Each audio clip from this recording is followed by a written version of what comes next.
let's talk about tucking wire ends. So I got this nice pointy end here that, I mean, most people would tuck down a little bit more, but let me show you how I tuck it down. So I could just squish it down, but sometimes if it's really, this is quite a thick wire, this is an 18 gauge, it might be hard to tuck down. So one thing you can do is get in there with your round nose pliers and kind of just like give it some little squishes. Squish, squish, squish.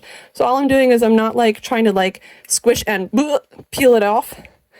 I'm tapping. So I'm squish, tap, tap, tap, tap, tap, tap, tap, tap all the way around until it just tapers down a little bit. So it might be hard to show on video here, but now my wire is actually a little bit thinner, and that's going to make it easier to tuck.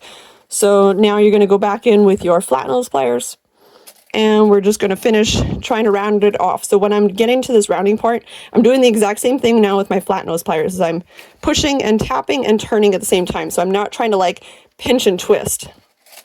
You're just wanting to tap and tap and tap and tap until you get all the way around. And so now when we get to this part, what you actually want to focus on is putting the bulk of that twist onto the base of your plier, and then so the base is going to go onto this tine of your plier, and this top part is going to focus on trying to land only on that top piece of wire. So I'm going to go push, and so you can see that the bulk of it is on the back of the plier, and this top wing is trying to only push down that one piece of wire. So I'm just kind of almost sliding it away as I'm pushing it down. So I'm just going to go squish, squish, squish. And then you can always go in and make some other adjustments, re-squishing your thing back if anybody tries to escape. But yeah, that's the gist of it. Try and just smooth it, smooth it, smooth it, and tuck it around. Same goes when you're actually ending at the top of your pendant. So this piece is already done, so I'm just going to kind of go through the motions here.